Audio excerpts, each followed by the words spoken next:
반갑습니다. 실전창호입니다.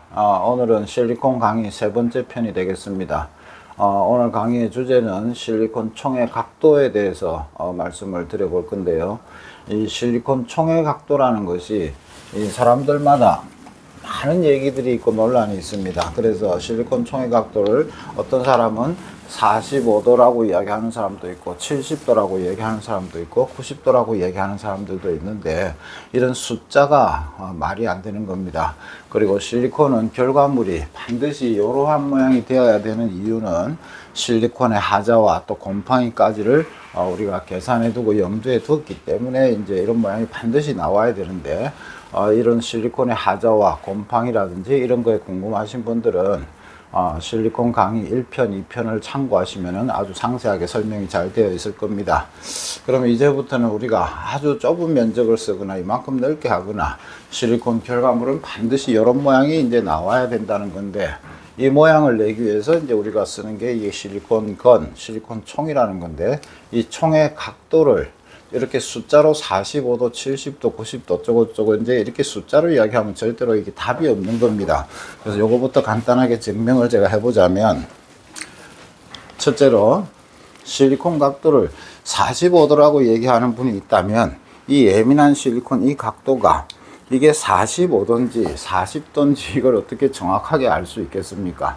그리고 70도라고 하는 사람은 이게 70도인지 65도인지를 이걸 어떻게 정확하게 알 수 있겠습니까? 그래서 이렇게 근거도 없고 원리도 없는 얘기를 막 이렇게 막 주장을 하니까 배우고 싶은 사람은 이 원리를 몰라서 실리콘 모양을 못 내는 겁니다. 그래서 이런 몇 가지만 잠시 제가 증명을 해보자면, 이 노즐을 제가 누르지도 않고 한 이 정도 굵기로 한번 따볼게요.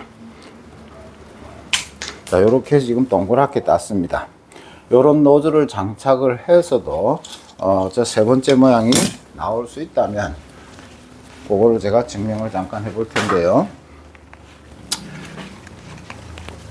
자, 실리콘이 나오는 통로가 이렇게 동그랗습니다. 그러니까 이렇게 기울여서 이제 실리콘을 짜내면 동그란 덩어리 형태밖에는 안 될 겁니다. 그리고 60도, 95도 이런 것들도 마찬가지고, 그래서 이렇게 기울여서 짜면 이제 1번 이런 덩어리가 나올 거예요. 그 다음에 90도니 뭐 65도니 해도 이렇게 덩어리 모양이 나올 겁니다. 90도로 하면 이렇게 평면이 되겠지만, 이것은 앞서 1편, 2편에서 제가 말씀드렸듯이 이런 빈틈에 습기나 물기가 잠복하기가 쉬워서 접착력도 약하지만 곰팡이에 가장 취약한 이런 장소가 되겠죠. 그래서 지금 한번 발상을 조금 바꿔보시면 결국은 실리콘 나오는 양을 이 노즐의 어떤 면이 마감을 하느냐 이 문제거든요. 그러면 이제 총을 이렇게 뒤로 기울인다면 노즐의 동그란 이 테두리 부분이 이제 실리콘을 마감하게 될 겁니다. 그러면 이렇게 간다면 이거는 70도, 45도, 90도 아무것도 해당이 안 될 겁니다. 그래서 이렇게 짜내면 역시나 이 세 번째 모양이 그대로 나오고 있죠. 그런데 이것은 저기 45도니 70도니 뭐 90도니 이게 아무 곳에도 해당이 안 됐습니다. 그래서 결국 중요한 것은 노즐의 마감면이 어떤 면이 실리콘을 마감하느냐 이런 문제거든요. 그래서 이렇게 해도 얼마든지 나올 수 있다는 건데, 문제는요, 이렇게 쓰려니까 노즐이 닿는 부분이 면적이 이렇게 좁게밖에 안 됩니다. 그러면 이걸 조금 넓은 곳을 쓰고 싶다, 조금 넓게 만들고 싶으면 조금 더 올라가면 이 테두리를 사용하면 조금 넓어지겠지만, 이것은 여기 이 넓이가 한계점입니다. 그래서 이걸 조금 더 넓이를 확장해서 쓰고 싶다면 어떻게 하면 될까요? 간단하게 노즐을 조금 납작하게 누르면 결국 노즐 닿는 면이 넓어지겠죠. 그래서 이 노즐을 누르는 목적은, 닿는 면을 넓게 하기 위해서 노즐을 실리콘 표면적을 넓히기 위한 목적밖에 없습니다. 그래서 방금 전에 제가 딴 이 똑같은 굵기에 똑같은 길이를 이렇게 따보면 넓이가 이만큼 넓어진 것을 보실 수 있을 겁니다. 그래서 이 자리를 똑같이 칼로 따보면 조금 닿는 면이 조금 넓어졌겠죠. 그래서 누르는 목적은 실리콘의 단면적을 넓게 하기 위한 목적밖에 없고, 그래서 지금 이 노즐을 장착해서 써보시면 역시나 닿는 면이 마감면이 넓어져서 이렇게 기울였으면 조금 면적이 넓어졌을 거고 90도 나와리 또 넓어졌을 거고 뒤에 닿는 면을 조금 멀리서 찍어볼래? 닿는 면을 이렇게 뒤에 테두리가 이 각도로 이렇게 마감을 하면 얼마든지 원하는 세 번째 모양이 나온다는 얘기죠. 그렇다면 여기서 이 각도는 45도도 70도도 90도도 아니었습니다. 자, 그래서 정확하게 알 수도 없는 이 각도기도 없이 45도 70도 이런 숫자는 의미가 없는 거죠. 그래서 결국은 노즐이 닿는 면, 어떤 면이 어떻게 닿고 어떻게 마감을 하느냐 이 문제거든요. 그래서 이렇게 해도 얼마든지 이 넓이가 나오겠지만 이 자세는 시작점이 항상 이 각도가 돼야 되기 때문에 지금 시작점이 보통 건물이 있다면은 벽에서부터 시작하게 됩니다. 그럼 모서리가 이렇게 되면 여기가 이제 이 벽에 닿이겠죠. 그러니까 여기서부터 여기까지는 이 모양은 못 낼 겁니다. 90도 밖에 안 될 거예요. 그렇다면 여기서 안 되는 건 아니죠. 갔다가 불편하게 또 이 각도로 가서 만나면 되지 않습니까? 그런데 이거 한 줄 갈 때마다 안 되는 건 아닌데 이렇게 왔다 갔다 하려니까 참 불편해지겠죠. 그래서 이런 불편함을 이제 해결을 하기 위해서 이 노즐에 이제 각을 줘본다는 거죠. 그래서 이런 노즐 각과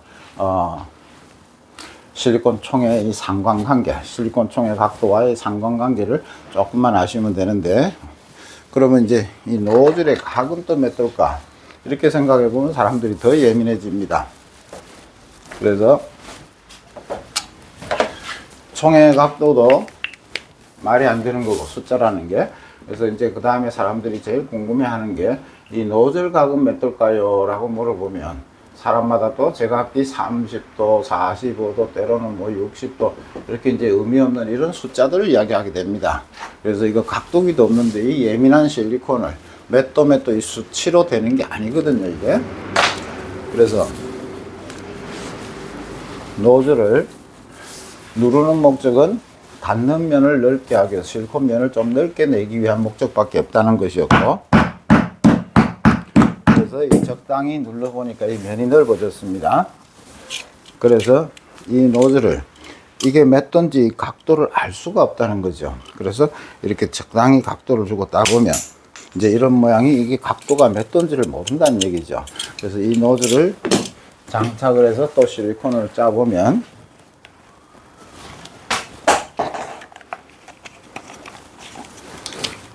이렇게 아까처럼 뭐 45도니 기울여서 쓰면은 얼마든지 이제 이렇게 이런 면이 나오고 조금만 들어주는 순간부터 얼마든지 이렇게 붙이는 이런 면이 나옵니다. 여기서 이 총의 각도가 몇 도인지를 알 수가 없다는 것이고 이 노즐의 각도를 알 수가 없다는 거죠. 그래서 노즐에 경사를 주니까 아까 이 시작점에서 벽에 부딪혀서 안 되는 여기가 얼마든지 해결이 됩니다만은 이건 또 어디서 불편할까요?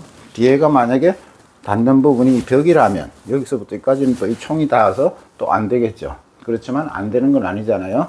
왔다가 또 여기서 불편하게 이렇게 가면 되긴 하겠지만 이거 한 줄 갈 때마다 이렇게 왔다가 또 이렇게 가고 이렇게 갔다가 이렇게 가려니까 작업이 너무 불편해지겠죠.